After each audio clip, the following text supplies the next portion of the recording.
የእመቤቴ ማርያምን ምስል ሰጥሻለሁ ካሸነፍሽ ታወጫታለሽ አለኝ። እውነት ለመናገር ሁሌም ነው የምናገረው አደርጋታለሁ። ማውጣቱ ላይ ግን ብዙም አልነበርኩም። ከዛ ብቻ እንደፈለግሽ ግን አውጫት አለኝ። ምስሏን ይዤ ሄድኩኝ። የመጨረሻው ጭንቁ ሰዓት ሲደርስ ግን አስታውሳለሁ ከቀኑ 6 ሰዓት አካባቢ ነበር ምሳ ከበላ በኋላ ቅጥሯን መስፋት የጀመርኩትና ያ ኦሎምፒክ ላይ በጣም ትፈሪያለሽ፣ ነርቨስ ትሆኛለሽ፣ ስትረስ አለው በጣም የሀገር ውድድር ስለሆነ። ልክ ቁጥሯን መስፋት ስጀምር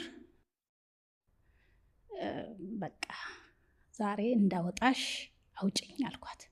ካላወጣሽኝ ግን እኔ ብቻ ነኝ በደረቴ ውስጥ እንዳለሽ የማቀው፣ እንዳወጣሽ አውጭኝ አልኳት።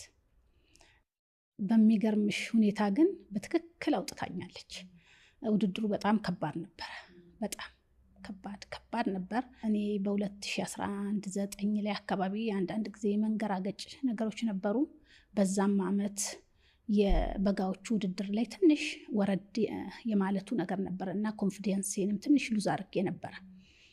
ግን ጥሩ ትሬኒንግ ሰርቻለሁ። ግን አሸንፍ ይሆን የሚለው ነገር በውስጤ ነበርና የእመቤቴ ማርያም ተአምር ተገለጸ።